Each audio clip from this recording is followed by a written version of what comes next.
Você já se perguntou se a ideia de reencarnação, essa noção profunda de que a alma pode voltar à vida em diferentes corpos para evoluir, poderia ter feito parte do cristianismo original?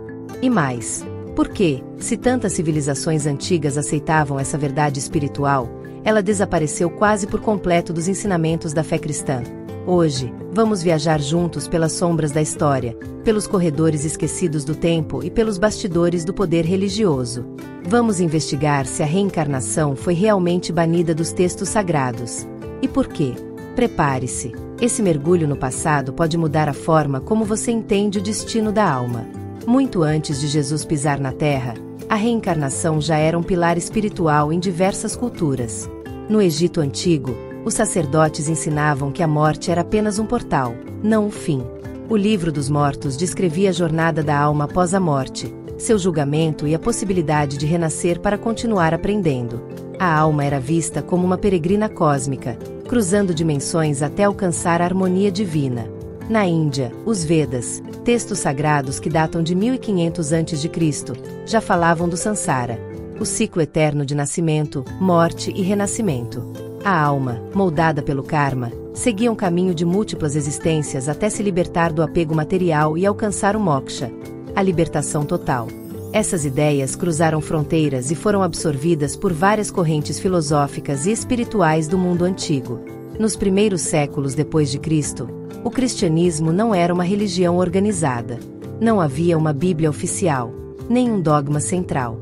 As comunidades espalhadas pelo mundo romano interpretavam os ensinamentos de Jesus à sua maneira, muitas vezes influenciadas por tradições filosóficas como o platonismo, o gnosticismo e até o hinduísmo. Nesse contexto plural, a reencarnação não era tabu. Era discutida. Figuras como Orígenes, um dos primeiros e mais influentes teólogos cristãos, acreditavam na pré-existência da alma e em sua jornada evolutiva através de múltiplas vidas. Mas algo mudou. E essa mudança foi radical. No ano de 553 d.C., durante o Segundo Concílio de Constantinopla, o imperador Justiniano, com apoio de sua esposa, a poderosa imperatriz Teodora, selou o destino da doutrina da reencarnação. Mais do que uma questão teológica, foi uma decisão estratégica. A crença de que a alma podia evoluir por si mesma, vida após vida, ameaçava o poder da Igreja como mediadora única da salvação. Se cada pessoa tivesse mais de uma chance, se a alma pudesse progredir sem depender da instituição eclesiástica, que necessidade haveria de obedecer cegamente? A urgência de salvação, baseada em uma única vida, aumentava o controle sobre os fiéis. Eliminar a reencarnação fortalecia o domínio espiritual e político da Igreja. Teodora, marcada por um passado difícil e marginalizado, teria temido a possibilidade de renascer em outra vida de sofrimento, e usou sua influência para apagar essa ideia dos dogmas. Foi assim que, com o decreto imperial, a doutrina da reencarnação foi oficialmente condenada como heresia. O silêncio caiu sobre o tema. Mas os ecos não desapareceram. Apesar da condenação, alguns versículos da Bíblia ainda sugerem, discretamente, a ideia do retorno da alma. Mateus capítulo 17, versículos de 10 a 13. Após a transfiguração, os discípulos perguntam a Jesus sobre a profecia de que Elias viria antes do Messias. Jesus responde: Elias já veio, e não o reconheceram, referindo-se a João Batista. Para muitos estudiosos, essa é uma alusão direta à reencarnação. João seria Elias em nova vida. João capítulo 9, versículos 1 e 2. Ao ver um homem cego de nascença, os discípulos perguntam: quem pecou, ele ou seus pais, para que nascesse cego? A pergunta só faz sentido se acreditassem que ele poderia ter pecado antes de nascer, ou seja, em uma vida anterior. João capítulo 3, versículos de 3 a 7. Jesus diz a Nicodemos: se alguém não nascer de novo, não pode ver o reino de Deus. Embora geralmente interpretado como um renascimento espiritual, o termo nascer de novo carrega uma ambiguidade que ecoa a ideia reencarnacionista. Sabedoria de Salomão capítulo 8, versículos 19 e 20.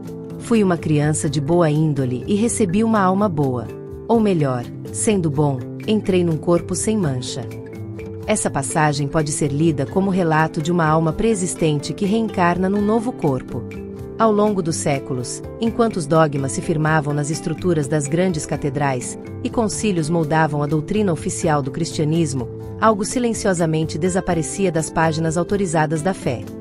A ideia de que a alma não vive apenas uma vez. A reencarnação, que já pulsava nos ensinamentos antigos do Egito, da Índia, da Grécia pitagórica e das tradições essênias, foi sendo lentamente velada no cristianismo, não porque fosse sem sentido espiritual, mas porque era perigosa demais para o poder. Mesmo apagada das homilias e dos catecismos, essa doutrina nunca deixou de existir. Permaneceu viva nas entrelinhas dos textos sagrados, nas interpretações místicas de correntes cristãs esotéricas, e no coração de buscadores que sempre sentiram que a alma era mais vasta do que uma única vida permitiria expressar. Nas palavras de Orígenes, um dos maiores pensadores cristãos do século III, havia a afirmação de que a alma existia antes do corpo e voltaria, tantas vezes quanto fosse necessário, até atingir a comunhão plena com o divino. Suas ideias foram posteriormente condenadas, mas ecoam até hoje entre os que enxergam a espiritualidade como um caminho evolutivo e não como um tribunal definitivo. Mas o que há de tão ameaçador na reencarnação? Ela subverte a urgência criada por uma única chance de salvação. Ela tira o monopólio do perdão das mãos da instituição religiosa e o coloca nas mãos da alma, com seus ciclos, suas colheitas e suas escolhas. Ela afirma que o tempo divino não é linear nem apressado, mas compassivo e profundo. Que Deus não é um juiz severo, mas um pai de infinita paciência.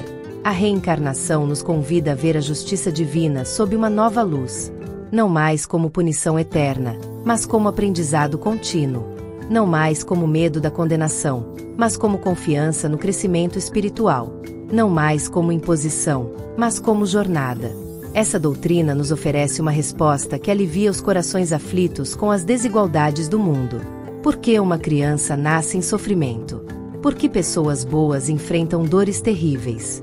Por que há dons, fobias e amores que surgem sem explicação? A reencarnação não responde tudo, mas abre portas para compreendermos a alma como algo que traz uma bagagem, uma história anterior, uma missão que atravessa os séculos. A alma passa pela Terra como um viajante passa por uma escola, deixando marcas, aprendendo lições, reparando enganos e expandindo o amor. E hoje, em um tempo em que as pessoas voltam a questionar, a se conectar com o invisível e buscar respostas além da superfície, essa ideia retorna. Não como imposição, mas com ressonância. Não como doutrina, mas como intuição. Talvez nunca tenha morrido. Talvez tenha apenas se recolhido, esperando que a humanidade estivesse pronta para ouvi-la de novo, não com medo, mas com maturidade espiritual. Porque o que foi apagado por fora, ainda pulsa por dentro. E o que foi retirado da letra, ainda vive no espírito. Talvez a reencarnação não seja uma invenção moderna, nem um resquício pagão, mas uma das peças mais antigas do grande quebra-cabeça da alma humana. E se aquilo que você sente como memórias que não pertencem a esta vida for, na verdade, um eco de outras existências? E se a reencarnação for uma verdade espiritual que sobreviveu, não nos textos, mas em nós? Compartilhe sua opinião nos comentários. Você já sentiu que sua alma carrega histórias que sua mente não lembra? Inscreva-se no canal e continue comigo nessa jornada por entre os véus da história e da espiritualidade. Porque às vezes, a verdade não está nos livros, mas nas entrelinhas da alma.